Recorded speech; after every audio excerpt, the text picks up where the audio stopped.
જય જિનેન્દ્ર. મંગલાચરણ કરી અને આપણે સમયસારનો સ્વાધ્યાય શરૂ કરીએ છીએ.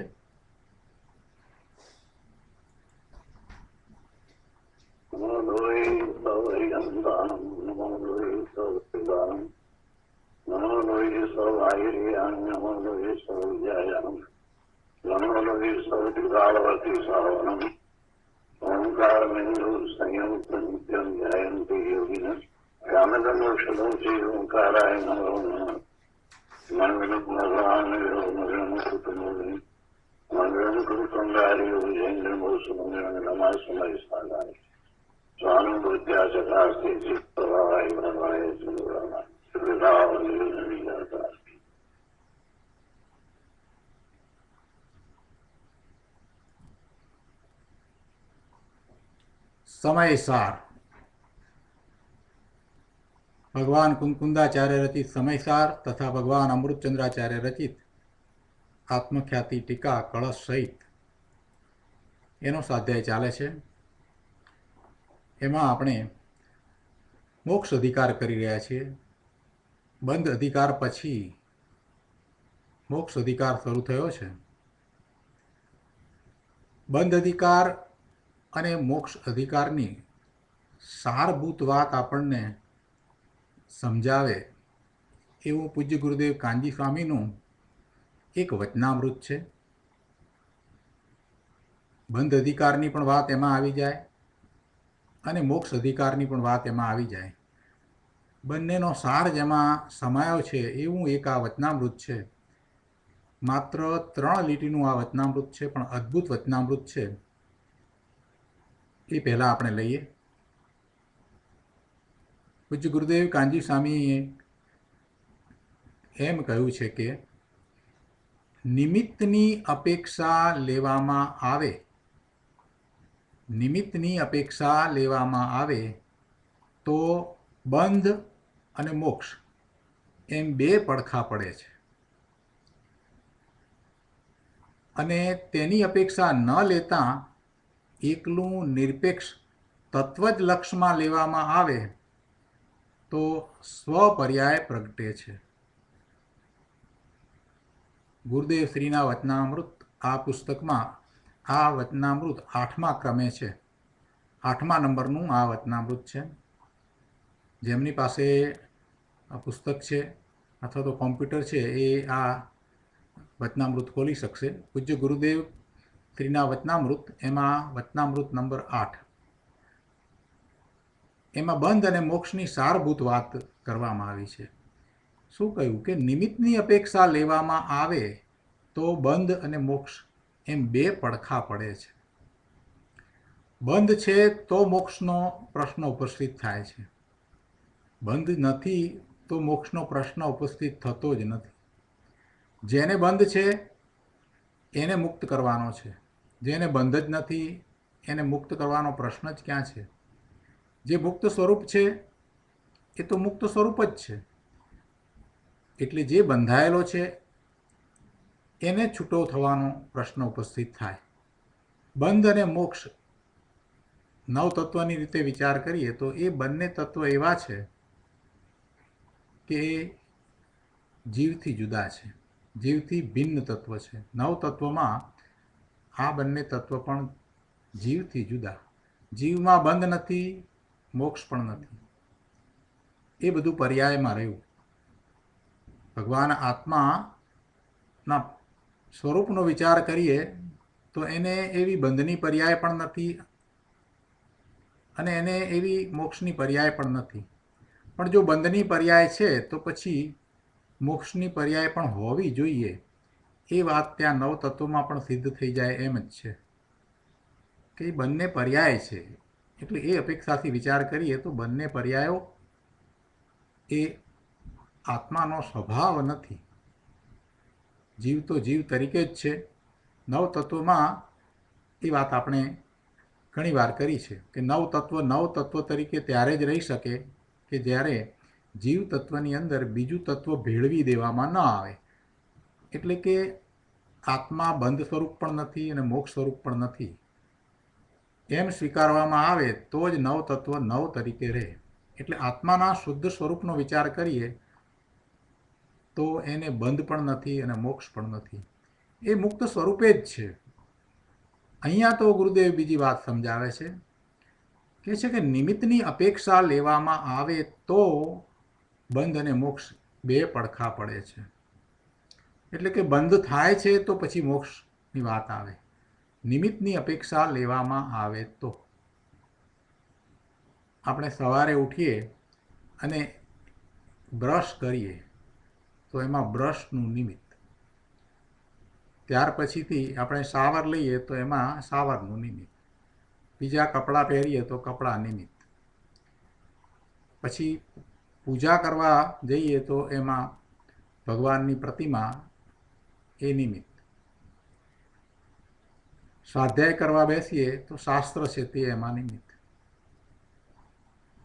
દાન આપીએ તો દાન લેનાર નિમિત્ત છે, દાન આપવાનો માત્ર ભાવ કરીએ તો એમાં જે પદાર્થનું દાન આપવું છે એ નિમિત્ત.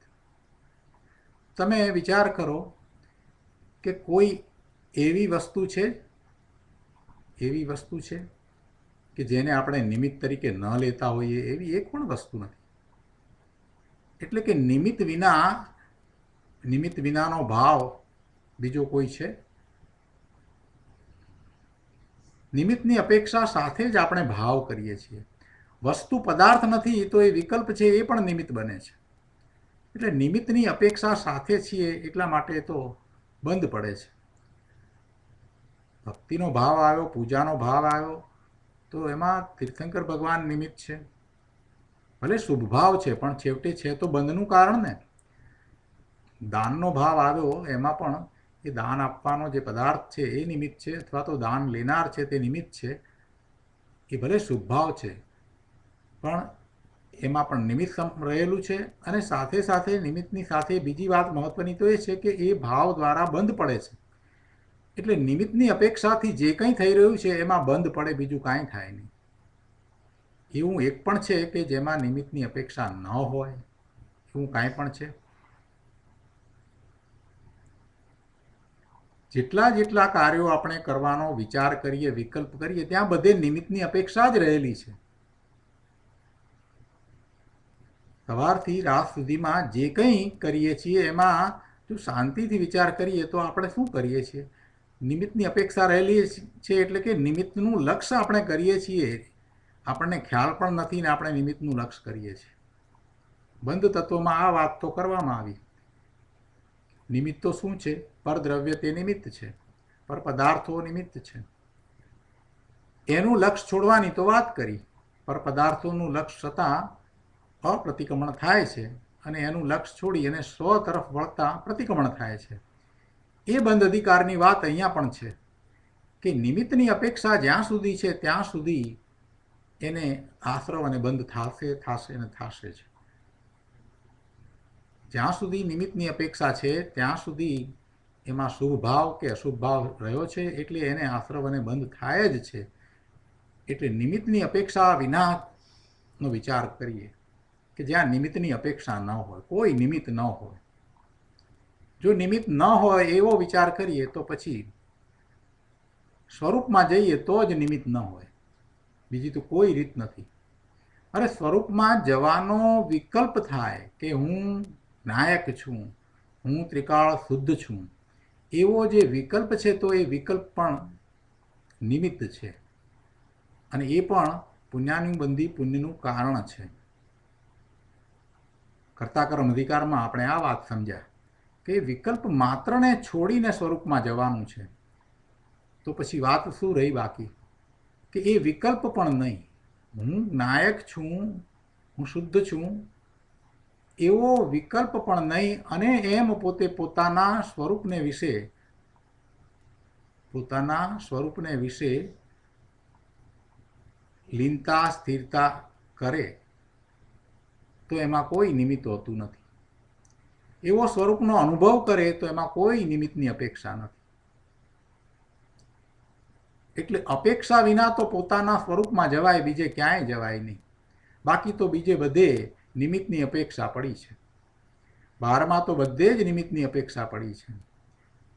અને આપણે એ નિમિત્તોને સમજ્યા વિના, નિમિત્તોના સ્વરૂપને સમજ્યા વિના નકામાના રાગ અને દ્વેષના ભાવે થઈએ છીએ. નિમિત્તને આપણે સમજતા નથી કે નિમિત્ત છે એ ખરેખર આપણામાં કાંઈ કરતું નથી, પણ એ નિમિત્તની અપેક્ષાથી જે ભાવ થાય છે તે આપણા ભાવ છે, અને એ વિભાવ વિકારી ભાવ છે એ સંસારનું કારણ છે. આપણે નિમિત્તને દોષ દઈએ છીએ અથવા તો નિમિત્તનો ઉપકાર માનીએ છીએ, પણ નિમિત્ત કાંઈ કરતું નથી. નિમિત્તમાં ને નિમિત્તમાં જ આપણે રહ્યા, એટલે કે નિમિત્તની દ્રષ્ટિમાં જ રહ્યા છીએ, એટલે સ્વરૂપમાં જવાતું નથી.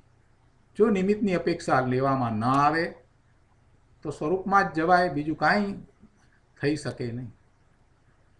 એટલે કે નિમિત્તની અપેક્ષા લેવામાં આવતા જ બંધ છે, અને બંધ છે તો પછી મોક્ષ પણ હોય. નિમિત્તની અપેક્ષા એ બંધ છે. નિમિત્ત એ બધા પરદ્રવ્ય છે, પરના લક્ષ્ય થતું એવું રાગ દ્વેષ રૂપ પરિણમન જે બંધનું કારણ છે. તો એ નિમિત્તની અપેક્ષા ન લેવામાં આવે તો બંધ પણ નથી, અને બંધ નથી તો પછી મોક્ષનો પ્રશ્ન જ નથી. એટલે ગુરુદેવે એમ કહ્યું કે નિમિત્તની અપેક્ષા લેવામાં આવે તો બંધ અને મોક્ષ બે પડખા પડે છે, અને તેની અપેક્ષા ન લેતા એકલું નિરપેક્ષ તત્વ જ લક્ષમાં લેવામાં આવે એટલે સ્વરૂપમાં જવાય, એટલે સ્વપર્યાય પ્રગટે છે. સમ્યક દર્શન આ રીતે થાય. આપણને એમ થતું હોય કે આ ભાવથી આવા વિકલ્પ દ્વારા હું સ્વરૂપમાં જાઉં, તો અહીંયા સ્પષ્ટ કરી દીધું કે ભાઈ જ્યાં સુધી તને હજી નિમિત્તની અપેક્ષા છે ત્યાં સુધી તું સ્વરૂપમાં જઈ શકતો નથી.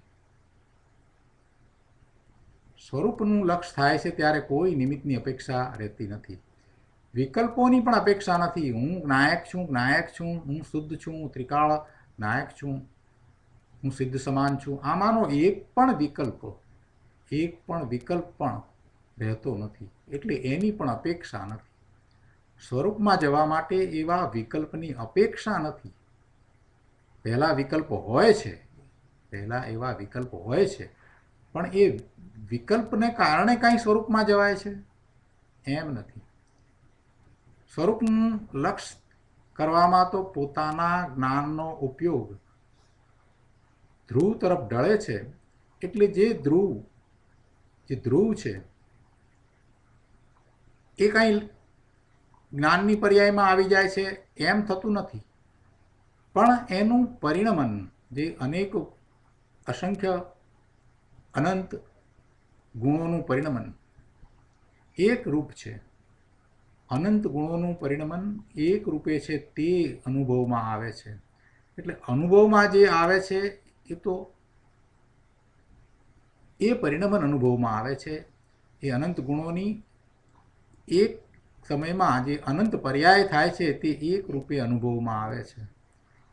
આપણે ગઈકાલે દ્રષ્ટાંત લીધું હતું ને કે ટીવી સામે જોઈએ છીએ તો કાંઈ ટીવીનો આનંદ નથી, પણ ટીવીમાં જે દ્રશ્ય છે એ અનુભવાય છે. એવી રીતે ધ્રુવનું લક્ષ કરવામાં આવે છે તો જે પરિણમન થઈ રહ્યું છે, અનંત ગુણ છે ને અનંત ગુણનું જે પરિણમન થઈ રહ્યું છે એ અનુભવમાં આવે છે, એટલે વેદનમાં આવે છે. અને એ વેદન, એ પ્રતીતિ, એ સ્વાનુભૂતિ, અને એમ થાય છે એ પર્યાયને સ્વપર્યાય કહી. એટલે આવું એ નિરપેક્ષ તત્વ છે, જેને કોઈની અપેક્ષા નથી, અને એનું લક્ષ કરતાં એવી સ્વપર્યાય પ્રગટે છે. એ મોક્ષનો માર્ગ છે. એટલે આવા બંધ અને મોક્ષ બંનેની વાતને સમજાવતું ગુરુદેવનું આ વચનામૃત ફરીને વિચાર કરવા જેવું છે.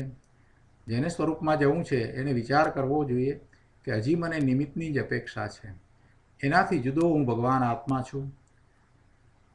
નિર્વિકલ્પ ધ્યાનમાં એની પ્રાપ્તિ થાય છે, એટલે જ્યારે એ ધ્યાનનો પુરુષાર્થ કરે છે, નિર્વિકલ્પતાનો અભ્યાસ કરે છે, પહેલાં એક વિકલ્પ સહિત છે, પછી એ વિકલ્પને છોડીને શાંત પડે છે, પછી અંદર જાય ત્યારે કોઈ વિકલ્પનું પણ નિમિત્ત રહેતું નથી. એમ એ સ્વરૂપની પ્રાપ્તિ થાય છે. જ્યાં સુધી હજી એમ લાગે છે કે હજી આ વિકલ્પ છે તો પણ સમજવું કે એ વિકલ્પની પણ અપેક્ષા રહી છે, અને વિકલ્પની અપેક્ષા છે તો શુભ ભાવ છે, તો શુભ ભાવ છે. આવું તત્વ ગુરુદેવે અહીંયા 3 લીટીમાં સમજાવી દીધું છે. તો આ રીતે બંધ અને મોક્ષ બંનેની વચ્ચે આ 8 નંબરનું વચનામૃત મૂકી શકાય એવું છે. અને હમણાં જ આપણે બંધનો અધિકાર પૂરો કર્યો છે, એટલે મને થયું કે જ્યારે બંધનો અધિકાર પૂરો કરી અને આપણે મોક્ષ અધિકારમાં છીએ ત્યારે આ વચનામૃત બધાને ઉપયોગી થશે એ આશયથી પહેલાં આપણે આજના સ્વાધ્યાયમાં એની વાત કરી. હવે આપણે આપણા સમયસારના સ્વાધ્યાયમાં આવીએ. મોક્ષ અધિકારની 294મી ગાથા ચાલે છે. એની ટીકા ભાવાર્થ વગેરે આપણે કર્યું છે, અને પૂજ્ય ગુરુદેવ કાનજી સ્વામીના આ ગાથા ઉપરના પ્રવચનના કેટલાક અંશ આપણે કર્યા છે. હવે આગળ વિશેષ અંશ આપણે લઈએ. પ્રવચન રત્નાકર ભાગ 8મો, પાના નંબર 403. એમાં આપણે છેલ્લે એ વાત લીધી કે આજ પર્યંત જે મુક્તિ પામ્યા છે તે આ ભેદ જ્ઞાનથી પામ્યા છે, તથા સંસારમાં જે બંધનમાં છે, રજળે છે, તે ભેદ જ્ઞાનના અભાવના કારણે જ રજળે છે. ગુરુદેવ છેલ્લી 2 લીટીમાં કહે છે કે જેમ બીજ ઉગે એના 13 દિવસ પછી પૂનમ થાય છે, તેમ સમ્યક દર્શન રૂપી બીજ જેને ઉગે છે તેને અલ્પકાળમાં મુક્તિ થાય જ છે. સમ્યક દર્શન થયું એટલે એને મુક્તિ થશે થશે થશે ને થશે જ, કેમ કે એ મોક્ષ માર્ગમાં જ છે. અને હવે એ પાછો પડવાનો નથી. બીજ ઉગી છે તો પછી પાછી એકમ નથી થતી. બીજ પછી ત્રીજ જ થાય છે, અને ત્રીજ પછી ચોથ થાય છે. એટલે પૂનમ તો આવવાની જ છે, એ વાત નક્કી છે. એટલે ગુરુદેવ એમ કહે છે કે 13 દિવસ પછી પૂનમ થાય છે, એવી રીતે સમ્યક દર્શન રૂપી બીજ ઉગી છે તો પછી એને અલ્પકાળમાં મુક્તિ થાય જ છે. સમ્યક દર્શન પછી ભેદ જ્ઞાનના બળે આનંદમાં લીન રહેવું, આનંદનું ભોજન કરવું, પ્રચુર આનંદને અનુભવવો, તે ચારિત્ર છે.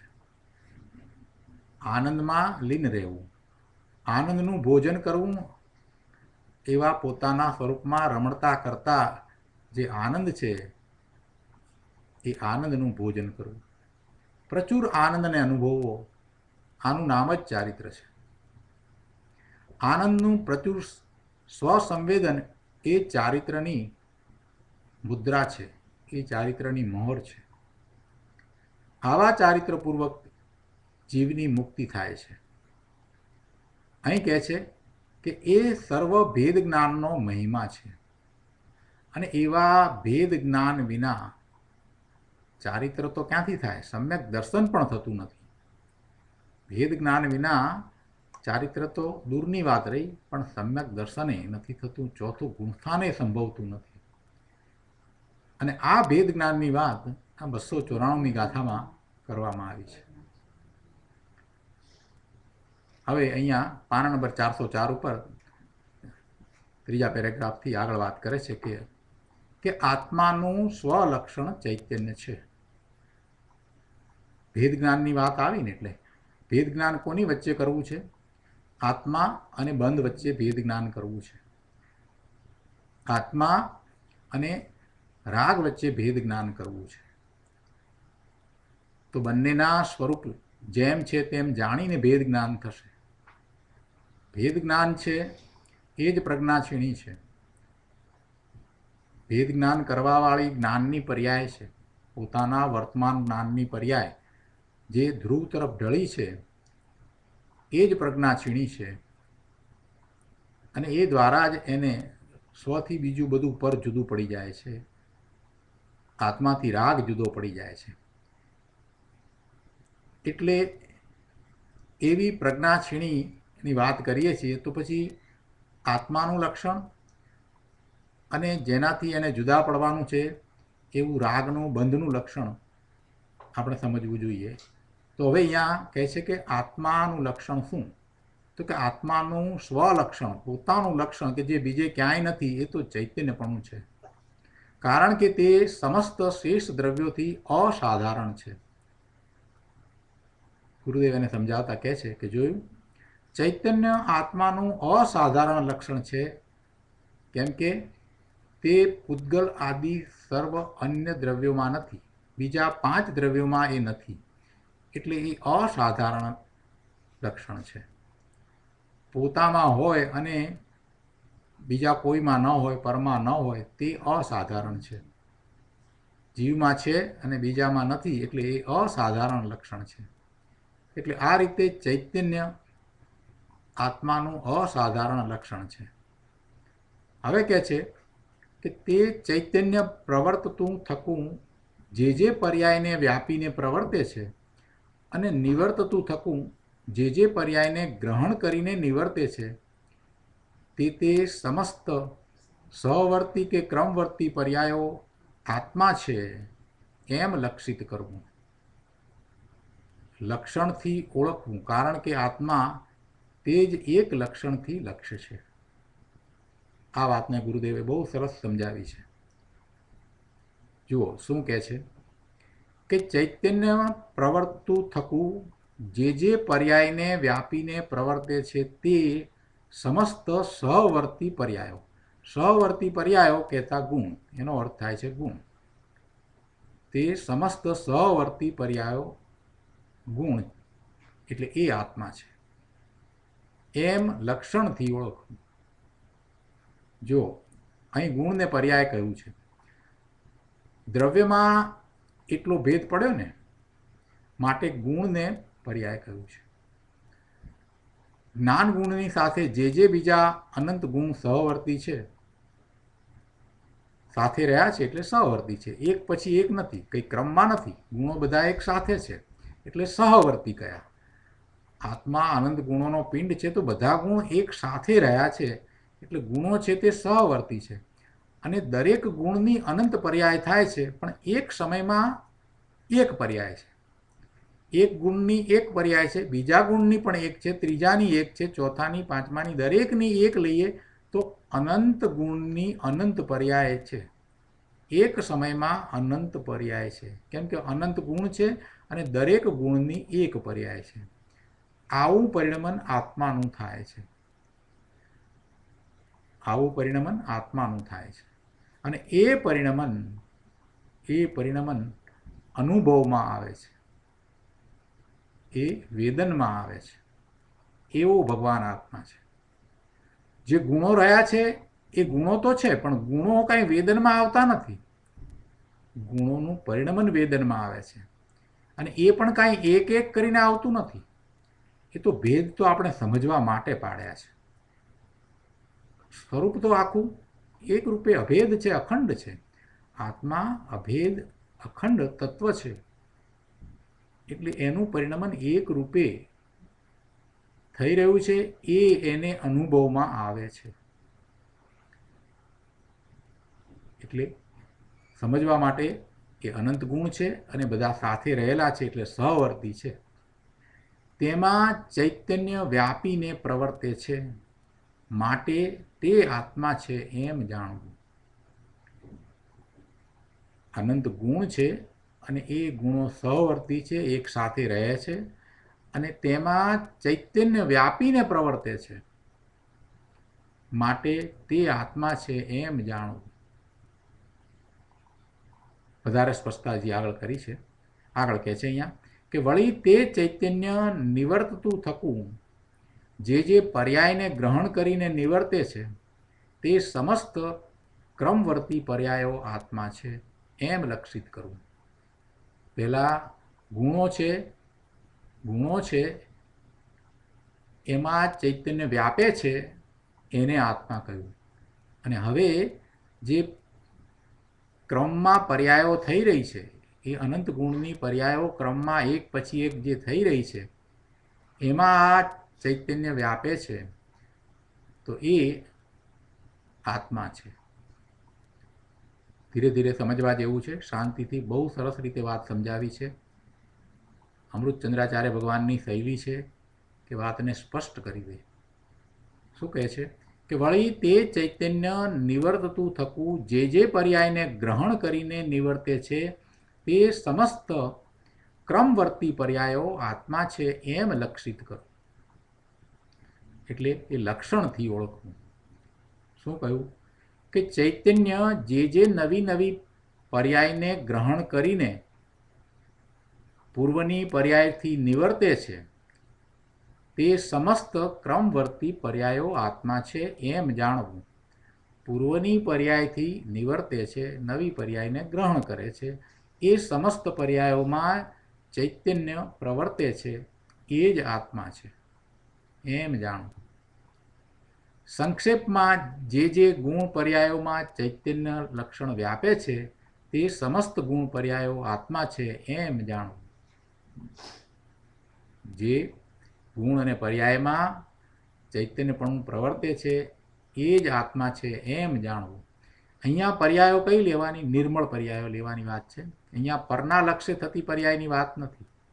અહીંયા નિર્મળ પર્યાયની વાત લીધી છે. એના અનંત ગુણ છે અને એનું પરિણમન થાય છે એટલે એ નિર્મળ પર્યાયની વાત છે.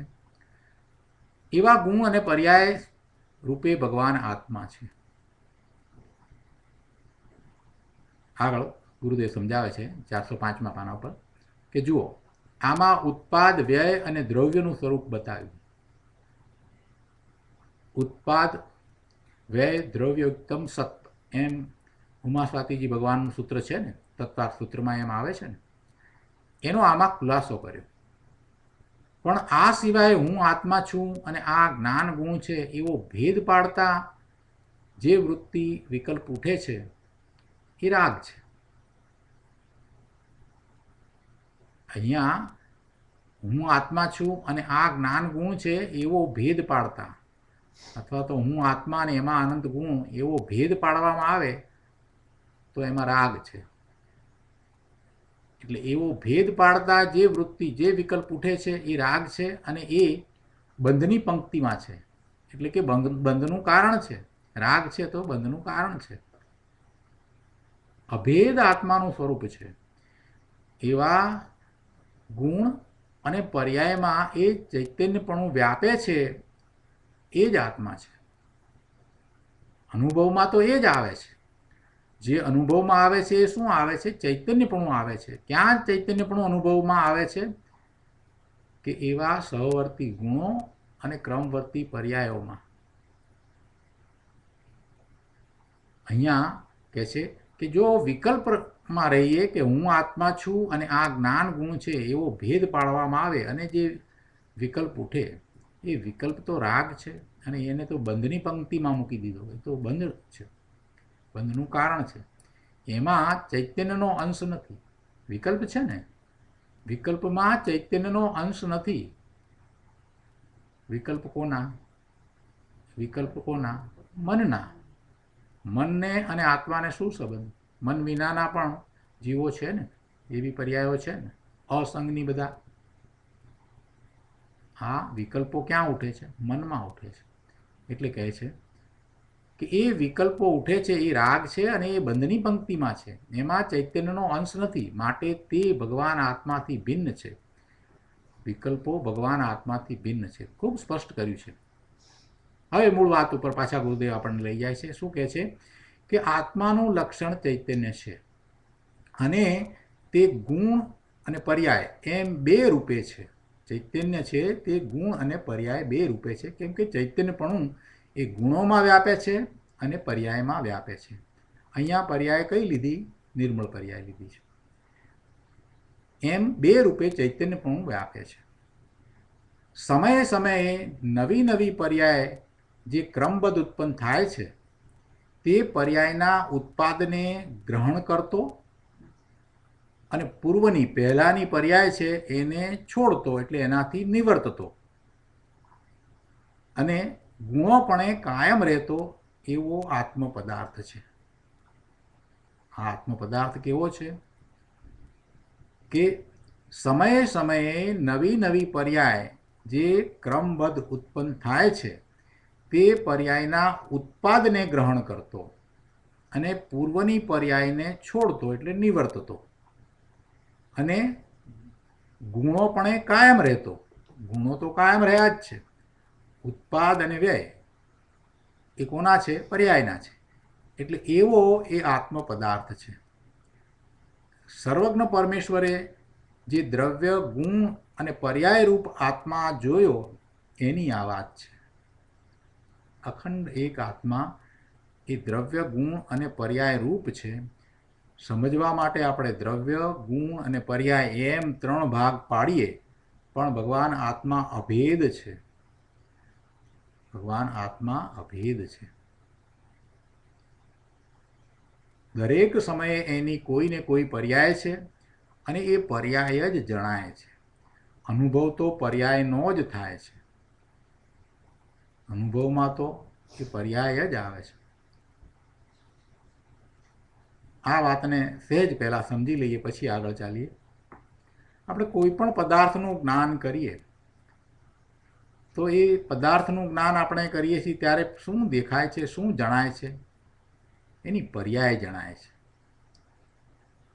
એની પર્યાય જણાય છે. પર્યાય સાથેનું દ્રવ્ય છે પણ જણાય છે તો પર્યાય ને. પર્યાય દ્વારા આપણે એને જાણીએ છીએ. સોનાનો હાર લઈએ છીએ કે સોનાની લગડી લઈએ કે સોનાનો ગઠ્ઠો લઈએ તો જણાય છે શું? એ હાર જણાય છે, એ આકાર જણાય છે. લગડી છે તો લગડી આકાર જણાય છે, કે ગઠ્ઠો છે તો ગઠ્ઠો આકાર જણાય છે.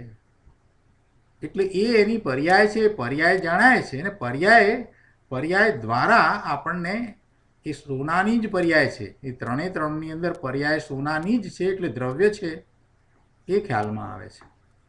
પણ જણાય છે તો પર્યાય. પર્યાય વિના એ જણાય છે સોનું? પર્યાય વિના સોનું જણાય? કોઈ પણ પર્યાય ન હોય એવું સોનું જાણી શકાય? ન જાણી શકાય. કોઈને કોઈ એક પર્યાય તો હોય જ છે. દરેક વખતે કોઈ પણ દ્રવ્યની કોઈ એક પર્યાય તો હોય જ છે. તો જાણીએ છીએ ત્યારે તેને જાણીએ છીએ આપણે? પર્યાયને. એટલે ભગવાન આત્મા આ રીતે પર્યાય દ્વારા જણાય છે. અને એ પર્યાયમાં ચૈતન્યપણું વ્યાપે છે. એનો અનુભવ થાય છે. પેલું ધ્રુવ જે રહ્યું છે એ અનુભવમાં નથી આવતું. જે અનુભવાય છે તે આત્મા છે. જે અનુભવમાં આવે છે, જે જણાય છે તે આત્મા છે. જણાય છે શું? જણાય છે શું? પર્યાય જણાય છે. હવે ગુરુદેવે એ વાતને અહીંયા બહુ સરસ રીતે સ્પષ્ટ કરી દીધી છે. આત્માનું લક્ષણ ચૈતન્ય છે અને તે ગુણ અને પર્યાય એમ 2 રૂપે છે. સમયે સમયે નવી નવી પર્યાય જે ક્રમબદ્ધ ઉત્પન્ન થાય છે તે પર્યાયના ઉત્પાદને ગ્રહણ કરતો અને પૂર્વની એટલે પહેલાંની પર્યાયને છોડતો એટલે નિવર્તતો ગુણોપણે કાયમ રહેતો આત્મ પદાર્થ છે. સર્વજ્ઞ પરમેશ્વરે જે દ્રવ્ય ગુણ અને પર્યાય રૂપ આત્મા જોયો તેની આ વાત છે. આત્મામાં જ્ઞાન જ્ઞાન જ્ઞાન, આનંદ આનંદ આનંદ એ બધા ગુણો સહવર્તી એટલે કે એક સાથે રહે છે. એક સાથે રહે છે એટલે વર્તે છે. સતના સત્વરૂપ ત્રિકાળી ગુણ સ્વભાવોને અહીં સહવર્તી કહ્યા છે. ભગવાન આત્મા એ બધા ગુણોમાં પ્રવર્તે છે, વ્યાપે છે. ગુણોમાં આત્મા વ્યાપે છે. એમાં રહેલો છે ને. આપણે જ કહીએ છીએ કે ગુણોનો પિંડ એ જ આત્મા. એટલે એનો અર્થ જ એ થયો કે આત્મા બધા જ ગુણોમાં વ્યાપેલો છે, બધા જ ગુણોમાં રહ્યો છે, એમાં પ્રવર્તે છે. ભગવાન આત્મા એ બધા ગુણોમાં પ્રવર્તે છે. અને જે નવી નવી અવસ્થા એટલે પર્યાયો ક્રમે થાય છે તેને ક્રમવર્તી કહી છે. ગુણો નવા નવા થતા નથી. ગુણ તો છે તે જ છે. અનંત છે તો પણ એના એ જ છે. એમાં કાંઈ ફેરફાર નથી. પર્યાય ક્રમમાં એક પછી એક થાય છે એટલે એ ક્રમવર્તી છે. એટલે આ પ્રમાણે સહવર્તી પર્યાય એટલે કે ગુણો અને ક્રમવર્તી પર્યાયો એ બધું આત્મા છે એમ લક્ષિત કરવું, એમ લક્ષણથી ઓળખવું. કારણ કે આત્મા એ જ એક લક્ષણથી લક્ષ છે. એ લક્ષણ દ્વારા જ આત્મા જણાય છે. જુદો પાડવો છે ને, અહીંયા તો બંધથી જુદો પાડવો છે ને, એટલે આત્માનું લક્ષણ અહીંયા સમજાવ્યું છે. આગળ અહીંયા કહે છે કે શરીરની કોઈ ક્રિયા કે રાગની કોઈ ક્રિયાથી આત્મા જાણવામાં આવે એવું એનું સ્વરૂપ નથી. આ ઉપર જે પ્રમાણે લક્ષણ કયા એ લક્ષણથી આત્મા લક્ષિત થાય છે. આત્માનું ચૈતન્ય લક્ષણ જે ગુણરૂપ ત્રિકાળ છે, ગુણરૂપે ત્રિકાળ છે ચૈતન્ય લક્ષણ, એ ચૈતન્ય એમ ચૈતન્ય સામાન્યપણે ત્રિકાળ ધ્રુવ છે. ફરીથી અહીંયા જરાક સમજવાનું છે. આત્માનું ચૈતન્ય લક્ષણ જે ગુણરૂપ ત્રિકાળ છે, ત્રણેય કાળે જે ગુણરૂપે પડ્યું છે, એ ચૈતન્ય સામાન્યપણે ત્રિકાળ ધ્રુવ છે. એ ગુણ એનાથી આત્માનું ગ્રહણ થતું નથી. એનાથી આત્મા પકડાતો નથી, ગ્રહાતો નથી. અર્થાત આત્મા એનાથી એટલે કે જે ધ્રુવ ચૈતન્ય સામાન્ય કહ્યું એનાથી જણાતો નથી. શાંતિથી સમજવા જેવું છે.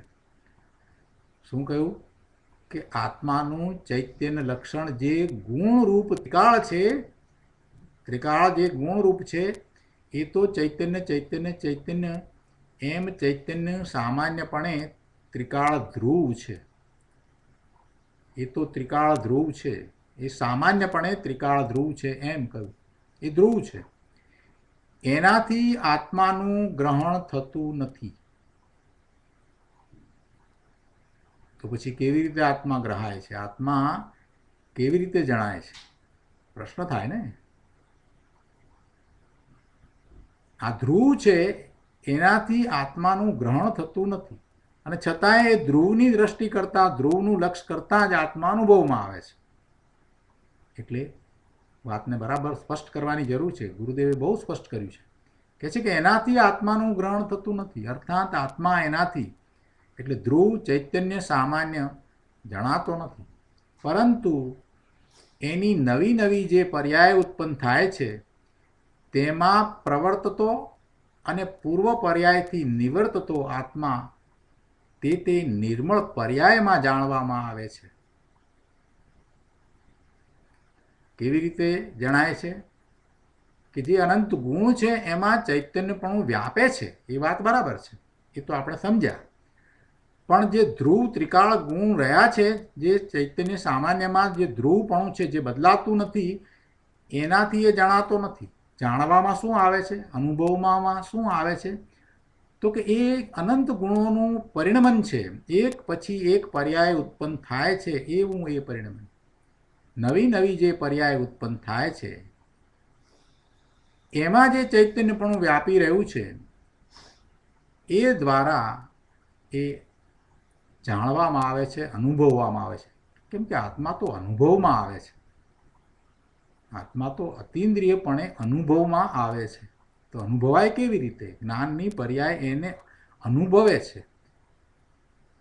કે ધ્રુવ ચૈતન્ય સામાન્ય જણાતો નથી, પરંતુ એની નવી નવી જે પર્યાય ઉત્પન્ન થાય છે તેમાં પ્રવર્તતો અને પૂર્વ પર્યાયથી નિવર્તતો આત્મા તે નિર્મળ પર્યાયમાં જાણવામાં આવે છે.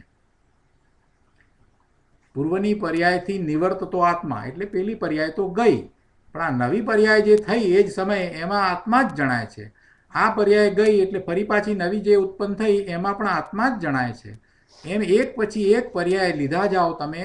પૂર્વની પર્યાય જાય છે અને નવી પર્યાય જે ઉત્પન્ન થાય છે એમાં આત્મા જ જણાય છે, આત્મા જ અનુભવમાં આવે છે, એમ કહેવું છે. એટલે આવું પરિણમન છે એ અનુભવમાં આવે છે. ત્યારે અનુભૂતિ થાય છે ત્યારે શું અનુભવાય છે એ વાત અહીંયા ગુરુદેવે સ્પષ્ટ કરી છે. આચાર્ય ભગવાને તો સ્વલક્ષણની વાત કરી, આત્માના લક્ષણની વાત કરી છે, પણ એમાં વધારે ઊંડામાં જતા ગુરુદેવે તો અનુભૂતિમાં કેવી રીતે શું અનુભવમાં આવે છે એની વાત પણ સાથે કરી દીધી છે. આગળ અહીંયા કહે છે કે અંતરમાં ચૈતન્ય લક્ષણ આત્મા છે એમ જાણીને બહિર્મુખ દ્રષ્ટિ છોડી અંદર શુદ્ધ ચૈતન્યમાં અંતરદ્રષ્ટિ કરતા જે જણાય છે તે ભગવાન આત્મા છે. ચૈતન્ય લક્ષણ દ્વારા આત્મા જણાય છે. આ મોટું કથન કર્યું, એની સૂક્ષ્મતા પહેલાં સમજાવી અને મૂળ વાતનું આ કથન કર્યું કે ચૈતન્ય લક્ષણ દ્વારા આત્મા જણાય છે. તો ચૈતન્ય લક્ષણ દ્વારા આત્મા જણાય છે, તો તે વખતે કેવી રીતે જણાય છે? તો એની રીત બતાવી કે બહિર્મુખ દ્રષ્ટિ છોડી, બહારમાં જે દ્રષ્ટિ રહી છે, પોતાના જ્ઞાન દર્શનના ઉપયોગ બહારમાં ફરી રહ્યા છે, એને પલટાવીને અંદર શુદ્ધ ચૈતન્યમાં અંતરદ્રષ્ટિ કરતા, ધ્રુવનું લક્ષ કરતા એ જણાય છે. અને એ જે જણાય છે, જે અનુભવાય છે, તે ભગવાન આત્મા છે. અને એ અનુભવમાં શું આવે છે એ વાત સમજાવી કે એ પરિણમન, એ પર્યાય છે, એ અનુભવમાં આવે છે, એ જણાય છે. લક્ષ ધ્રુવનું છે અને અનુભવાય છે એનું પરિણમન. અને એ પરિણમન કેવું છે? આનંદ રૂપે છે. એ વેદાય છે, આનંદ વેદાય છે. આત્મા શુદ્ધ ચૈતન્ય માત્ર વસ્તુ છે. ચૈતન્ય ગુણ એ એનું શક્તિરૂપ લક્ષણ છે. જો ફરીથી સ્પષ્ટતા કરી છે, આત્મા શુદ્ધ ચૈતન્ય માત્ર વસ્તુ છે અને ચૈતન્ય ગુણ એ એનું શક્તિરૂપ લક્ષણ છે. અને જ્ઞાન દર્શનની પર્યાય તે વ્યક્તરૂપ લક્ષણ છે. પેલું શક્તિરૂપે છે એ અંદર પડ્યું છે. ચૈતન્ય ગુણ એ એનું શક્તિરૂપ લક્ષણ છે, એટલે શક્તિરૂપે છે. એ લક્ષણ અંદર છે એટલે તો એના પરિણમનની અંદર, એટલે કે એની પર્યાયમાં એ ચૈતન્યપણું દેખાય છે, જણાય છે, અનુભવાય છે. એટલે વ્યક્ત લક્ષણ શું છે? વ્યક્ત લક્ષણ જેની વ્યક્તતા થાય એ લક્ષણ શું છે? તો કે જ્ઞાન દર્શનની પર્યાય તે વ્યક્તરૂપ લક્ષણ છે. પેલું શક્તિરૂપ લક્ષણ છે, શક્તિરૂપે પડ્યું છે અને એની વ્યક્તતા એ જ્ઞાન દર્શનની પર્યાયમાં છે. અંતરલક્ષ કરતા આ જ્ઞાન ગુણ સ્વરૂપ છે, તે આત્મા છે એમ જ્ઞાન પ્રગટ થવું તે સમ્યક જ્ઞાન છે. અંદરમાં દ્રષ્ટિ કરતા આ જ્ઞાન ગુણ સ્વરૂપ છે તે આત્મા છે એમ જ્ઞાન પ્રગટ થવું, એમ જ્ઞાન પ્રગટ થવું કે આ જ્ઞાન સ્વરૂપ છે તે આત્મા છે એવું જ્ઞાન પ્રગટ થવું, એને સમ્યક જ્ઞાન કહ્યું. અને એ સમ્યક જ્ઞાન એ જ ભેદ જ્ઞાન છે, કેમ કે એ બીજાથી જુદું ભિન્ન છે, બીજાથી જુદું ભિન્ન પાડી દે છે. આ શાસ્ત્ર ભણતર એ જ્ઞાન એમ નહીં, પણ ભગવાન જ્ઞાન સ્વરૂપમાં અંતર ઢળેલી જ્ઞાનની દશા, જે પોતાના જ્ઞાન આનંદ સ્વરૂપને જાણે છે, એટલે કે અનુભવે છે, તે જ્ઞાન છે. પોતાના જ્ઞાન સ્વરૂપને જાણવાવાળી જે દશા પ્રગટ થઈ એ જ જ્ઞાન છે. એ સ્વરૂપનું જ્ઞાન છે, સ્વનું જ્ઞાન છે, સમ્યક જ્ઞાન છે. આ શાસ્ત્રના ભણતર એ જ્ઞાન નહીં. ગુરુદેવ કહે છે અહીંયા 406 પાના ઉપર કે અનંત કાળમાં જે એક ક્ષણવાર પણ નથી કર્યું એવું આ જ્ઞાન, ભેદ જ્ઞાન, એનું પહેલામાં પહેલું કર્તવ્ય છે. એનું એટલે જીવનું. જીવે ભેદ જ્ઞાન કરવા જેવું છે. સૌથી પહેલું જો કાંઈ કરવા જેવું હોય તો જીવે ભેદ જ્ઞાન કરવા જેવું છે. અને એવું ભેદ જ્ઞાન પરના લક્ષ્ય નહીં થાય. આ બીજું બધું એનાથી હું જુદો, એનાથી એમ જુદો, એનાથી જુદો, એમ તો અનંત કાળ ચાલ્યો જાય તોય પાર ના આવે. પણ સ્વરૂપનું લક્ષ્ય કરતાં બીજું બધું સઘળું પોતાથી જુદું છે એમ ભેદ જ્ઞાન થાય છે. જીવે ભેદ જ્ઞાન નથી કર્યું એટલે જ એને આ રખડવું થયું છે. ભેદ જ્ઞાન કર્યું નથી એટલે એને આશ્રવને બંધ થાય છે. એ ભેદ જ્ઞાન કરે પછી એને પરનું લક્ષ્ય થતું નથી. અને ક્યારેક ક્યારેક પોતાના પુરુષાર્થની નબળાઈને કારણે એવું પરનું લક્ષ્ય થાય છે, તો પણ પર સંબંધી એને રુચિ નથી, રાગ નથી, માત્ર એને એ જાણવા દેખવાવાળો જ રહે છે. ભેદ જ્ઞાન થયું છે ને કે આ મારું સ્વરૂપ નહીં, હું ભગવાન આત્મા. આ મનુષ્યની પર્યાય એ પણ હું નહીં, આ શરીર એ પણ હું નહીં, હું ભગવાન આત્મા. નથી પુરુષપણું, નથી સ્ત્રીપણું, કે નથી નપુસંગપણું, એવો હું ભગવાન આત્મા. વર્તમાન પર્યાયથી જુદો, અને ભૂતકાળમાં જે બધી પર્યાય થઈ એનાથી પણ જુદો, એવો હું ભગવાન આત્મા. હું ભેદ રૂપે નથી, હું અભેદ એક અખંડ તત્વ છું. એવો એને નિર્ણય થવો જોઈએ, અને એમ જ એને આખો દિવસ વર્તવું જોઈએ. એવી જ એને પ્રરૂપણા રહેવી જોઈએ કે હું ભગવાન આત્મા, નાયક નાયક નાયક. જ્ઞાન કરું, બીજું કાંઈ કરવું નહીં.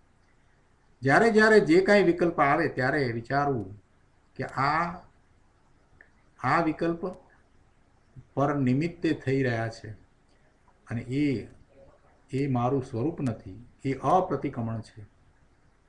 એમ કરી અને પાછા વળવું, સ્વરૂપ ભણી પાછા વળવું. ભેદ જ્ઞાન નથી થયું તો પણ એવો જાગૃતિનો પુરુષાર્થ કરી શકાય, એવી જાગૃતિ રાખી શકાય. આટલો શાસ્ત્રનો અભ્યાસ થયો છે, અને એટલો તો નિર્ણય થવો જોઈએ કે હું વર્તમાન પર્યાય જીવડો નથી, વર્તમાન પર્યાય એ મારું સ્વરૂપ નથી, આ વિકલ્પો પણ મારું સ્વરૂપ નથી. ભલે ને વિકલ્પો આવે, પણ છતાંય દરેક સમયે આ વિકલ્પોથી જુદો હું ભગવાન આત્મા છું. એ વાત તો ગમે ત્યાં એ બેઠો હોય, ગમે ત્યાં કામ કરતો હોય તો પણ એ કરી શકે, એવી જાગૃતિ એ રાખી શકે. આ તો કરી શકે. ભલે અનુભવ સહિત હજી ભેદ જ્ઞાન નથી થયું, પણ દ્રઢતા તો એવી કરી શકે કે નહીં. અને પછી વારંવાર એ જ વિચારમાં રહે છે, તો બીજા અન્ય વિકલ્પો પછી આવતા જ નથી. એકમાત્ર પોતાના સ્વરૂપ સંબંધીનો જ વિકલ્પ રહ્યા કરે છે. પછી બધું બહુ સહેલું થઈ જાય છે, પછી કાંઈ અઘરું નથી. આવી રુચિ કેળવવાની જરૂર છે. એટલે ગુરુદેવ કહે છે કે જીવનમાં એને કાંઈ પણ કરવા જેવું હોય તો સૌથી પહેલું આ એક જ કર્તવ્ય છે કે ભેદ જ્ઞાન કરવું.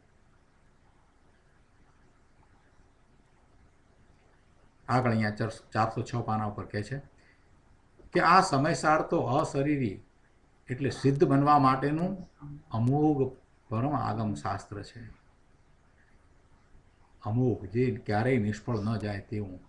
રામબાણને અમોઘ કહેતા, એ નિષ્ફળ ન જાય એવું આ સિદ્ધ બનવા માટેનું, અશરીરી થવા માટેનું, ભવના ભ્રમણ રહિત થવા માટેનું, શાશ્વત સુખની પ્રાપ્તિ કરવા માટેનું આ અમોઘ પરમ આગમ શાસ્ત્ર છે.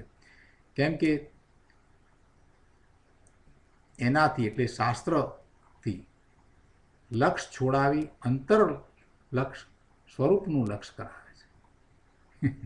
શું કહે છે? કેમ કે તે એટલે કે આ સમયસાર છે એ એનાથી એટલે શાસ્ત્રથી, એ સમયસાર શાસ્ત્રથી લક્ષ છોડાવીને અંતર લક્ષ કરાવે છે શાસ્ત્ર.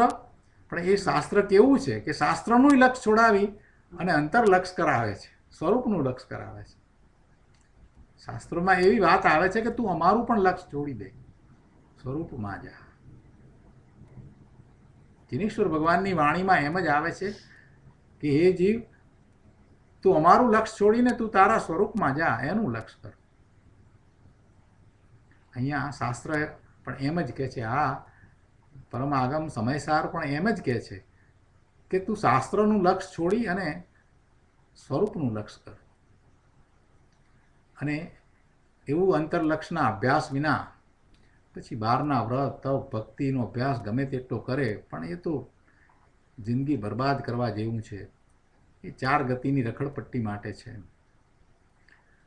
આવા પુણ્યના ભાવ એટલે વ્રત તપ ભક્તિના ભાવ તો એને અનંત કાળમાં અનંતવાર કર્યા છે, પણ એનાથી એ શુભરાગથી હું ભિન્ન ચૈતન્ય લક્ષણથી લક્ષિત ભગવાન આત્મા છું એમ ભાન કર્યું નથી. એ કરવાનું છે. આવા પોતાના સ્વરૂપને જાણ્યા અનુભવ્યા વિના બાપુ એ બધા વ્રત આદિના પુણ્ય ભાવ થોથા છે, નકામા છે, એ બંધન ખાતે છે. એ બંધનું કારણ છે, એટલે બંધન ખાતે છે, એ મુક્તિ ખાતે નથી. ખતવણી કરીએ ને, ખાતા પાડીએ ને, વાણિયા ખાતા પાડે ચોપડામાં, તો આ બંધનના ખાતામાં જાય, મુક્તિના ખાતામાં ન જાય. અહીંયા છેલ્લા પેરેગ્રાફમાં વાત કરે છે કે પ્રભુ તું ચિન્હ માત્ર આત્મા છો, તું સ્ત્રી નહીં, પુરુષ નહીં અને નપુસંકેય નહીં, પુણ્યને પાપે તું નહીં અને પુણ્ય પાપનો કરનારોય તું નહીં. ચૈતન્યની નિર્મળ પરિણતિમાં જણાય છે એવો ચિન્હ માત્ર પ્રભુ આત્મા છો. અને ટીકામાં આવે એ જ કહે છે કે વળી સમસ્ત સહવર્તી અને ક્રમવર્તી અનંત પર્યાયો સાથે ચૈતન્યનું અવિનાભાવીપણું હોવાથી ચિન્હ માત્ર જ આત્મા છે એમ નિશ્ચય કરવો. અને આટલી વાત આત્માના સ્વલક્ષણ વિશે. આ વાતને ગુરુદેવ સમજાવે છે 407 પાના પર. કહે છે કે જુઓ શું કહ્યું કે જ્યાં એક ચેતન ગુણ છે ત્યાં બીજી અનંત શક્તિઓ ચારિત્ર, સુખ, વીર્ય, જીવત્વ, કર્તા, કર્મ, કરણ આદિ એકરૂપ અવિનાભાવે છે. અને જ્યાં ચેતનની એક સમયની પર્યાય છે ત્યાં સાથે એ અનંત ગુણની દશાઓ એક અવિનાભાવી છે. એક વિના બીજું ન હોય, એટલે બીજા વિના એક ન હોય, એમ અવિનાભાવી. આવો આત્મા જાણન માત્ર સ્વરૂપ ચૈતન્ય પ્રકાશથી ભરપૂર ચૈતન્ય સૂર્ય છે. આ બહારમાં આંખે દેખાય એ સૂર્ય તો જડ છે, એની વાત નથી. એ જડ સૂર્યને તો ખબર નથી કે પોતે પ્રકાશી રહ્યો છે, પ્રકાશનું બિંબ છે, એ જાણતોય નથી, એ તો જ્ઞાન કરી શકતોય નથી. પણ અહીંયા તો એક સમયની ચૈતન્ય પરિણતિમાં જે પૂર્ણ ચૈતન્ય સ્વભાવી ચૈતન્ય પ્રકાશનો ગોળો જણાય છે તે ચૈતન્ય સૂર્ય પ્રભુ આત્મા છે, એમ વાત છે. આવો ચિન્હ માત્ર પ્રભુ આત્મા છે એમ નિશ્ચય કરવો, એમ કહે છે. પણ એ નિશ્ચય થાય કોને? અંદર નજર કરે તો નિશ્ચય થાય ને. અંદર જુએ નહીં તો નિશ્ચય ક્યાંથી થાય? ગુરુદેવ કહે છે કે ભાઈ અમારી પાસે તો આ આત્માની વાત છે. જૈન પરમેશ્વર સર્વજ્ઞ દેવે જેવું આત્માનું સ્વરૂપ કહ્યું તેવું આચાર્ય કુંકુમ દેવે ગાથામાં કહ્યું છે. અને આ ગાથાના ભાવોને આચાર્ય ભગવાન અમૃતચંદ્રાચાર્ય દેવે તો બહાર કાઢ્યા છે. આટલી બધી વાત થઈ એટલે કોઈએ પ્રશ્ન કર્યો કે પણ આટલું બધું યાદ સી રીતે રહે? બિચારા ગૂંચવાઈ ગયા. રુચિ નહીં ને, બહારમાં રુચિ, વેપાર ધંધાની રુચિ, પર પદાર્થોને પ્રાપ્ત કરવાની રુચિ, બહારમાં સુખ, એવી ઊંધી માન્યતામાં હોય એટલે પછી આની જેવી જોઈએ તેવી રુચિ થાય નહીં, એટલે એકાગ્રતા થાય નહીં. ગુરુદેવે શું વાત કરી એ વાતના ભાવમાં એ પોતે પ્રવેશ પામતો જ નથી. બહારનો બહાર જ રહ્યો, કોરોનો કોરો રહી જાય છે. એટલે પછી આવા જ પ્રશ્ન થાય ને કે પણ આટલું બધું યાદ સી રીતે રહે? અરે ભલા ભગવાન, તું તારી વાત ચાલે છે ને એમાં યાદ ક્યાં રાખવાનું છે? એમાં યાદ શું રાખવાનું છે? ગુરુદેવ કહે છે કે રસ અને રુચિ હોય તો બધું યાદ રહે. એમાં શું છે? જ્યાં રુચિ હોય ત્યાં વીર્ય, રુચિ અનુયાયી વીર્ય. પુરુષાર્થ કામ કર્યા વિના રહેતો જ નથી. જેમાં રુચિ છે એમાં એનો પુરુષાર્થ લાગે જ, એમાં જ એનો પુરુષાર્થ હોય જ છે. જ્યાં રુચિ છે ત્યાં પુરુષાર્થ હોય, ત્યાં એનું વીર્ય ઉછળે છે. એટલે રુચિ નથી એટલે આ બધું અઘરું લાગે છે. રુચિ હોય તો શું અઘરું છે? કાંઈ અઘરું નથી. હવે બંધના સ્વલક્ષણ વિશે કહેવામાં આવે છે. કહે છે કે બંધનું સ્વલક્ષણ તો આત્મદ્રવ્યથી અસાધારણ એવા રાગ આદિક છે. એ રાગ આદિક આત્મદ્રવ્ય સાથે સાધારણપણું ધરતા પ્રતિભાસતા નથી. આત્મદ્રવ્ય સાથે એને સાધારણપણું નથી, કારણ કે તેઓ સદાય ચૈતન્ય ચમત્કારથી ભિન્નપણે પ્રતિભાસે છે. ભગવાન આત્મા ચૈતન્ય મૂર્તિ, એનાથી એ રાગાદિક જુદા ભાસે છે. એ આત્મા સાથે સાધારણપણું ધરતા નથી. શું કીધું? કે રાગાદિક એટલે આ શુભાશુભ ભાવ પુણ્ય પાપના ભાવ એ બંધનું સ્વલક્ષણ છે. પુણ્ય પાપના ભાવ કાંઈ આત્માનું લક્ષણ નથી. આત્માનું લક્ષણ હોય તો સિદ્ધને પણ હોવા જોઈએ, પણ એમ તો છે નહીં. પાપ ભાવ તો નહીં, પણ પુણ્યના ભાવ પણ કાંઈ આત્માનું લક્ષણ નથી. પુણ્યના કે પાપના બધાય ભાવ છે તે બધા આત્માથી ભિન્ન છે, જુદા છે. આ ભક્તિના ભાવ, વ્રતના ભાવ, શુભ ભાવ કે હિંસા ચોરીના ભાવ, એ અશુભ ભાવ, એ બધા ભાવ આત્માથી જુદા છે. આત્માનું એ સ્વરૂપ નથી. અને આ વાત તો આપણે બંધ અધિકારમાં પણ સમજ્યા છીએ. આગળ અહીંયા કહે છે કે એ રાગાદિક પુણ્ય પાપના ભાવ આત્મદ્રવ્ય સાથે સાધારણપણું ધરતા નથી. સાધારણપણું ધરતા નથી એટલે શું? કે તેઓ આત્મદ્રવ્ય સાથે સદાય રહેતા હોય એમ દેખાતું નથી. સાધારણપણું તો ક્યારે કહેવાય? કે કાયમ રહે તો. આપણે 6 દ્રવ્યમાં લઈએ છીએ ને કે કેટલા ગુણો સામાન્ય છે. સામાન્ય ગુણ લઈએ છીએ ને કે એટલે બધામાં હોય તે સામાન્ય. એટલે એવું સાધારણપણું બધામાં છે એવું. એટલે આ જે રાગાદિક છે એ કાંઈ આત્મદ્રવ્ય સાથે સદાય રહે છે એમ નથી. બધી અવસ્થાને વિશે હોય એમ નથી. સિદ્ધની અવસ્થા થઈ છે તો રાગાદિક નથી. સંસાર અવસ્થામાં એને રાગાદિક ભાવો હોય છે. એટલે આત્મદ્રવ્ય સાથે સદાય રહેતા હોય એમ દેખાતું નથી. જો શરીર આદિની તો અહીં વાત લીધી જ નથી, કેમ કે એ તો પ્રગટ રીતે જુદા છે એટલે જુદા દેખાય છે. પણ અહીં કહે છે કે જ્યાં જ્યાં આત્મા ત્યાં ત્યાં રાગ આદિ એવું દેખાતું નથી. જ્યાં આત્મા ત્યાં રાગ એમ નથી. તેઓ સદાય ચૈતન્ય ચમત્કારથી ભિન્નપણે પ્રતિભાસે છે. બંધ લક્ષણવાળા પુણ્ય પાપના ભાવો એ ચૈતન્ય ચમત્કાર પ્રભુ આત્મામાં જાણવામાં આવે છે, પણ પોતાથી પૃથક છે, પોતાથી જુદા છે એમ જાણવામાં આવે છે. એ આત્માનું સ્વરૂપ નથી. તેઓ આત્મા છે એવી રીતે પ્રતિભાસતા નથી. એ જુદા જણાય છે. આત્મા એને જાણે છે, પણ પોતાથી ભિન્ન એને જાણે છે. તેઓ આત્મામાં છે એમ પ્રતિભાસતા નથી, પણ આત્માથી ભિન્ન છે એમ પ્રતિભાસે છે.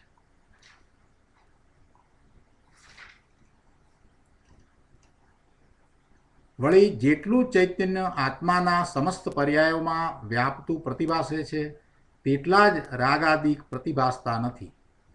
કારણ કે રાગાદિક વિના પણ ચૈતન્યનો આત્મલાભ સંભવે છે.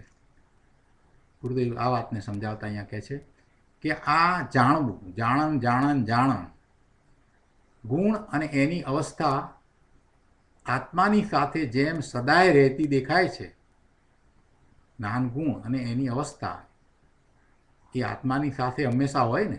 જાણન એવો ગુણ એટલે જ્ઞાન ગુણ, જાણવાવાળો ગુણ, અને એની અવસ્થા એ આત્માની સાથે સદાય હોય.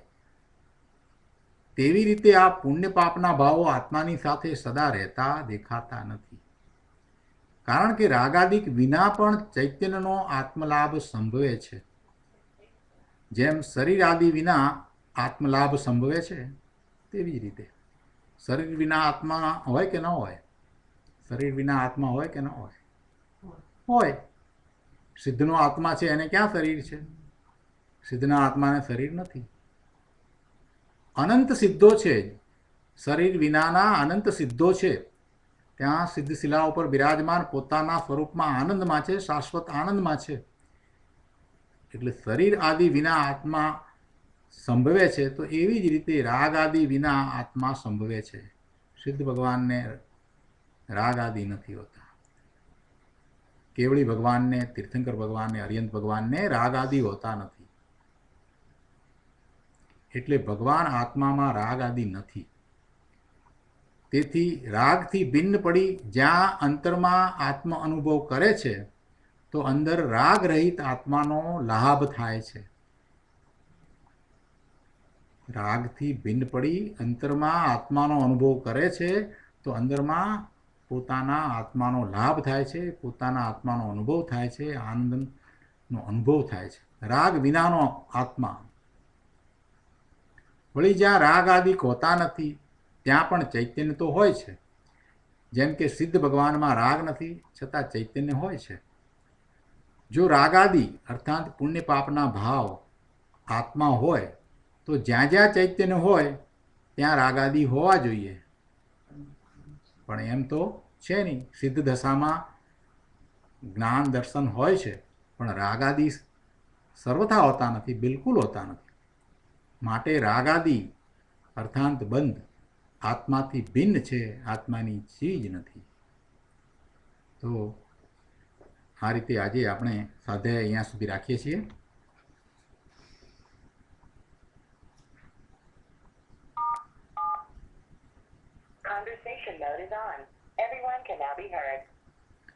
હવે આજના સ્વાધ્યાય સંબંધી પ્રભુ આપના પ્રતિભાવ અથવા પ્રશ્નો હોય તો વિચાર કરીએ, પણ એ પહેલાં એક અગત્યની સૂચના છે, બે સૂચના છે. એક વાત એ છે કે આવતીકાલનો સ્વાધ્યાય, આપણો આવતીકાલનો સ્વાધ્યાય બપોરે 3:30 થી 4:30 થશે, અને પછી આપણા રોજના સમયે પણ ફરીથી એ રિલે થશે. ફરીથી સમજી લો, બપોરે 3:30 થી 4:30 એટલે પેસિફિક ટાઈમ પ્રમાણે, એટલે એલએના ટાઈમ 3:30 થી 4:30, કેલિફોર્નિયા ટાઈમ 3:30 થી 4:30. એ વખતે અહીંયા એલએની અંદર અત્યારે 25 વર્ષ પૂરા થયા છે જૈન સેન્ટરને, એટલે એની ઉજવણી ચાલી રહી છે. એટલા માટે અહીંયા એલએથી જે સ્વાધ્યાયમાં જે લોકો આવે છે એમની અનુકૂળતા માટે આ આપણો સ્વાધ્યાય એલએના ટાઈમ પ્રમાણે 3:30 થી 4:30નો રહેશે. એટલે એ પ્રમાણે સેન્ટ્રલ ટાઈમ હશે તો 5:30 થી 6:30 થશે, ઈસ્ટર્ન ટાઈમ હશે તો 6:30 થી 7:30 થશે. હવે આ જ સ્વાધ્યાય આપણા રોજના સમયે ફરીથી રિલે થશે, ફરીથી એ જ સ્વાધ્યાય રિલે થશે. એટલે તમે રોજના સ્વાધ્યાયના ટાઈમે આવશો તો પણ બરાબર છે. તમે તમારા સ્વાધ્યાયના ટાઈમે, દાખલા તરીકે શિકાગોમાં છો અને તમારે તમારા સ્વાધ્યાયના ટાઈમે આવવું છે તો પણ વાંધો નથી. પણ જો તમારે વહેલા આવવું હોય તો તમે એલએ ટાઈમ, કેલિફોર્નિયાનો ટાઈમ, પેસિફિક ટાઈમ બપોરે 3:30 થી 4:30, એટલે સેન્ટ્રલ ટાઈમ શિકાગોમાં એ વખતે 5:30 થયા હશે, એટલે 5:30 થી 6:30 પણ તમે સ્વાધ્યાય કરી શકશો. ને ન કરો અને તમે તમારા ટાઈમે આવશો તો બરાબર છે, એ સમયે આ જ સ્વાધ્યાય ફરીથી રિલે થશે. તો આ એક અગત્યની જાહેરાત હતી. અને બીજી એક જાહેરાત એ છે કે આવતીકાલે એક વધારાનો વિશિષ્ટ સ્વાધ્યાય માટે મનીષાબેન તરફથી આમંત્રણ મળ્યું છે. એટલે એ સ્વાધ્યાય ભક્તિ વિશેનો સ્વાધ્યાય છે. કૃપાળુદેવના પત્રોમાંથી એ વાત લેવાની છે અને ગુરુદેવના વચનામૃતમાંથી પણ એ વાત લઈ અને એક ભક્તિ વિશેનો જે સ્વાધ્યાય છે એ આવતીકાલે એલએના ટાઈમ પ્રમાણે સવારે 10:30 થી 11:30 દરમિયાન લઈશું. એલએના ટાઈમ પ્રમાણે સવારે 10:30 થી 11:30, અને એ પ્રમાણે પછી સેન્ટ્રલ ટાઈમ પ્રમાણે 12:30થી થશે, ઈસ્ટર્ન ટાઈમ પ્રમાણે 1:30 વાગ્યાથી થશે. એટલે એલએના ટાઈમ પ્રમાણે 10:30 થી સવારે 11:30 સુધી આ એક વધારાનો એક સ્વાધ્યાય કરવાના છીએ ભક્તિ ઉપરનો. જેમને અનુકૂળતા હોય એ એટેન્ડ કરી શકશે. આ સ્વાધ્યાય પણ તમે આપણા આ કોન્ફરન્સ ફોન નંબર ઉપરથી પણ સાંભળી શકશો. અને આ ભક્તિનો સ્વાધ્યાય છે એ મનીષાબેનના આમંત્રણથી કરવામાં આવ્યો છે. એટલે મનીષાબેને જે નંબર આપ્યો છે એ નંબર પણ તમે જાણો છો કે જે બપોરના અહીંયા અથવા તો સાંજના જે બેનશ્રીબેનના વચનામૃતના સ્વાધ્યાય માટેનો જે નંબર છે એ નંબર ઉપરથી પણ કરી શકાશે. એટલે બંને રીતે થઈ શકશે. મનીષાબેન આપણે મોનામાંથી જે અત્યારે બેનશ્રીબેનના વચનામૃત ના સ્વાધ્યાય કરાવે છે જે એનો નંબર જે છે 712-432-0900. ફરીથી રિપીટ કરું છું, 712-432-0900, અને એનો કોડ છે 781-381 અને £. 781-381 £. આ નંબર બધા જાણે છે, જે લોકો એ સ્વાધ્યાયમાં જાય છે એ બધા જાણે છે. એટલે એ નંબર કરશો તો પણ એ સ્વાધ્યાય સાંભળવા મળશે. અને આપણો નંબર એટલે વર્તમાનમાં આપણે જે અત્યારે આ જે સમય સારના સ્વાધ્યાયનો જે નંબર છે એના ઉપરથી પણ એ આવશે. એટલે સવારે 10:30 વાગે LA ટાઈમ પ્રમાણે, પેસિફિક ટાઈમ પ્રમાણે આ ભક્તિનો સ્વાધ્યાય એક વધારાનો સ્વાધ્યાય છે. જેમને અનુકૂળતા હોય એ લોકો જરૂરથી આવો. અને આવતીકાલના સમયસારના સ્વાધ્યાય માટે 2 વખત થશે, બપોરે 3:30 થી 4:30 પેસિફિક ટાઈમ પ્રમાણે, LAના ટાઈમ પ્રમાણે, અને પછી આપણા રોજના રાબેતા મુજબના સમય પ્રમાણે ફરીથી એ રિલે થશે. તો આ મહત્ત્વની સૂચના મને મળી હતી, આપણે એ વાત લીધી છે. હવે આપણે આજના સ્વાધ્યાય સંબંધી આપના પ્રતિભાવ અથવા પ્રશ્ન હોય તો વિચાર કરીએ.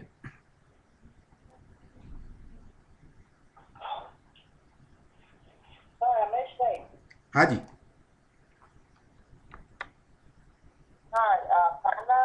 નંબર 405 ઉપર આપણે વચ્ચે જે કર્યું ને આત્માનું ચૈત્યના લક્ષણ જે પૂર્ણ રૂપ સ્વીકારશે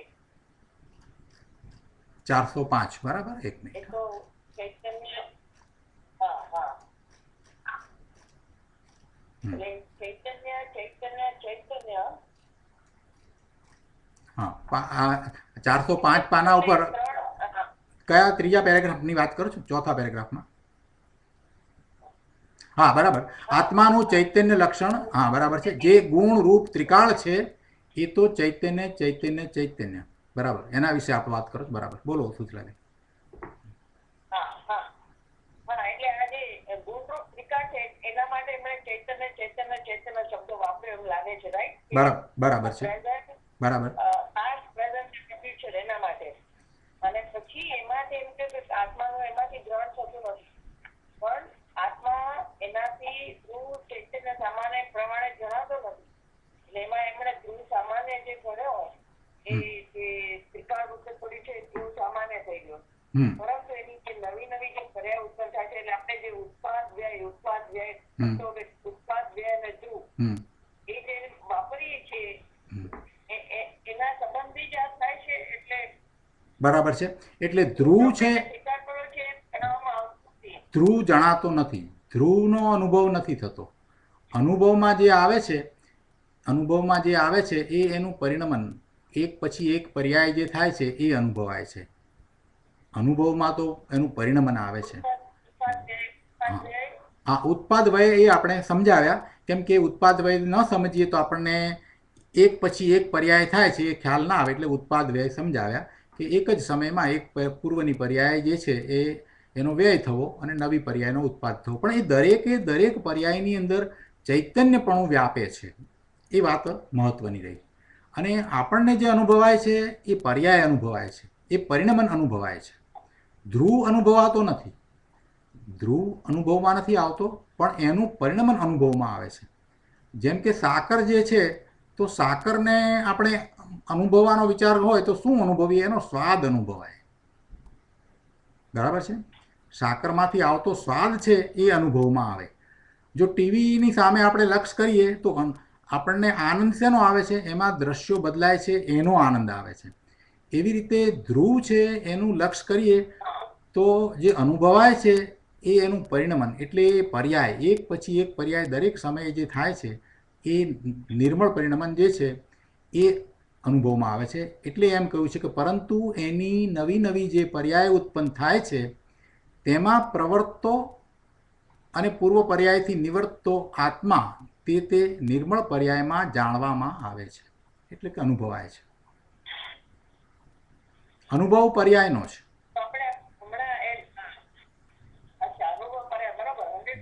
ધ્રુવનો નહીં. ધ્રુવ અનુભવમાં નથી આવતું, ધ્રુવ પર્યાય.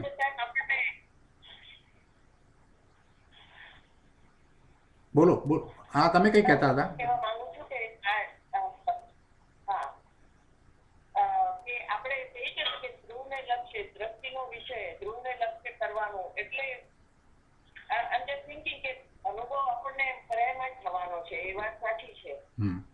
પર્યાયમાં તો થવાનો અને પર્યાય નો થવાનો બે વાત છે.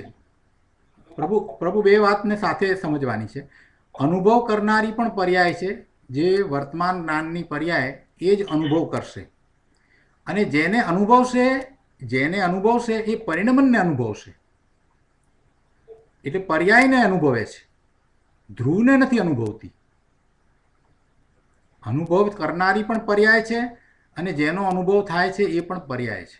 બંને પર્યાય છે. બરાબર છે? એમ પર્યાયમાં તો અનુભવ છે જ, અને જેનો અનુભવ થાય છે એ પણ પર્યાય છે. એટલે એ પરિણમી રહ્યું છે એ અનુભવાય છે. કુટસ્થ વસ્તુ કાંઈ અનુભવાય નહીં. જો પરિણમન ન થતું હોય તો અનુભવ ન થાય. પરિણમન થઈ રહ્યું છે એટલે એ અનુભવમાં આવે છે. અને એ પરિણમન છે એ એનો જેવો સ્વભાવ છે એ પ્રમાણે એનો આનંદ સ્વભાવ છે. તો આનંદ સ્વભાવ કાંઈ કુટસ્થપણે ન હોય, એ પરિણમે તો આનંદ અંદરથી આવે ને, તો આવે ને આનંદ. એટલે અનુભવમાં જે આવે છે એ આનંદ આપણને આવે છે. શું કરવા આનંદ આવે છે? કેમ કે પરિણમન અનુભવાય છે માટે. અનુભવમાં આનંદ કેમ આવે કે પરિણમનને અનુભવીએ તો જ આનંદ અનુભવાય. પરિણમનને બદલે જો ધ્રુવ અનુભવાતો હોત તો આનંદ ન થાય. પણ ધ્રુવ નથી અનુભવાતો, ધ્રુવ અનુભવાય નહીં. અનુભવમાં તો પરિણમન જ આવે છે. અને એ પરિણમન જે અનુભવાય છે એ જ આત્મા છે. જે અનુભવમાં આવે છે એ જ આત્મા. કેમ કે આપણે માટે તો જે અનુભવાયું એ જ આત્મા છે.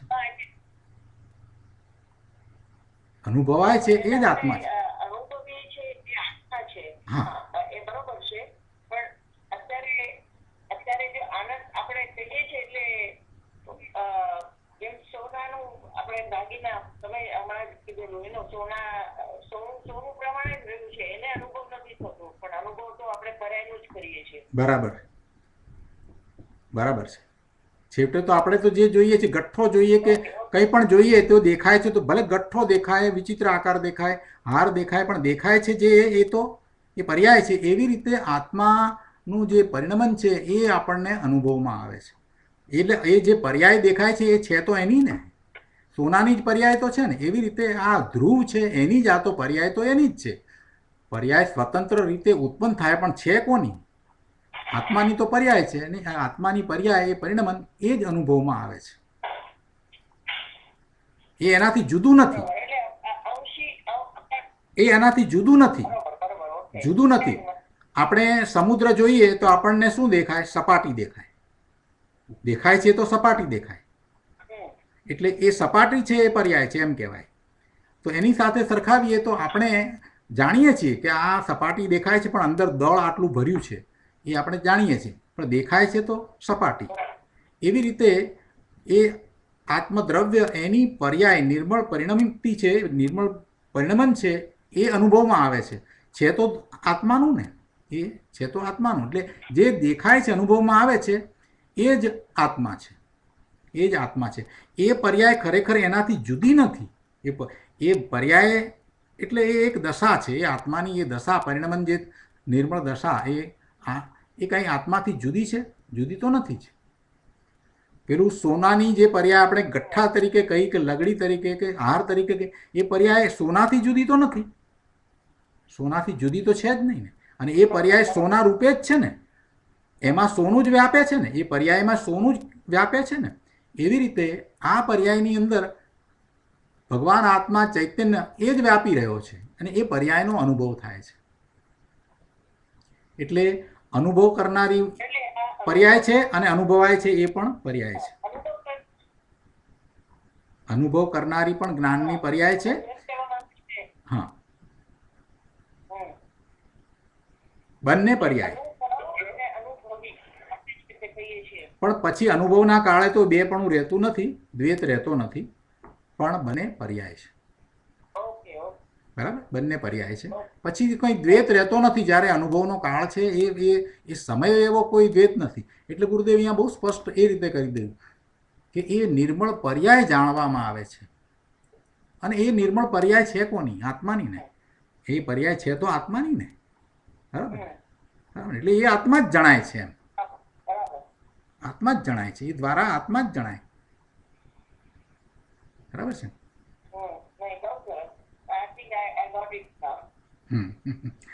ફરીથી હાજી બોલો પ્રભુ.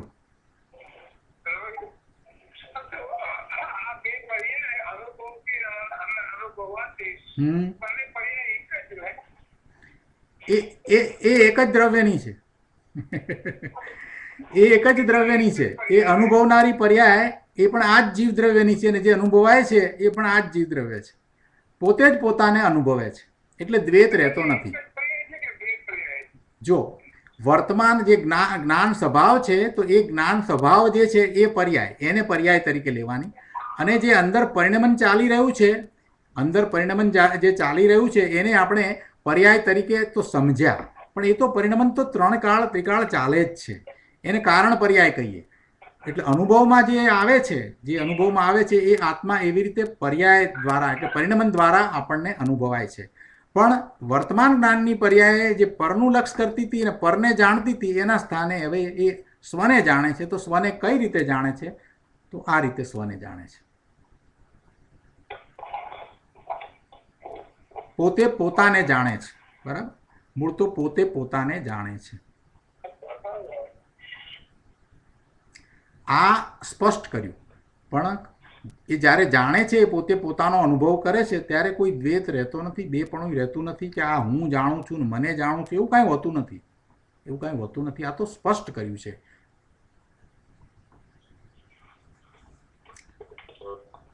બરાબર છે.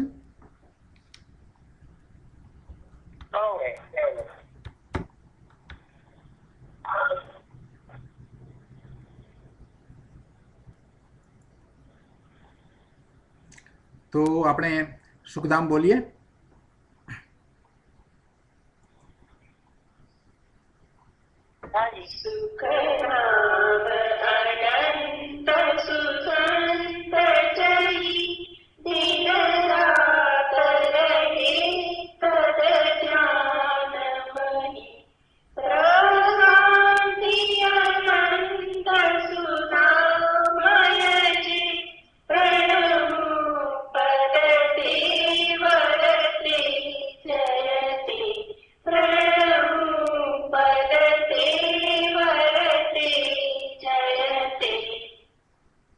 જય જિનેન્દ્ર પ્રભુ. જય જિનેન્દ્ર પ્રભુ.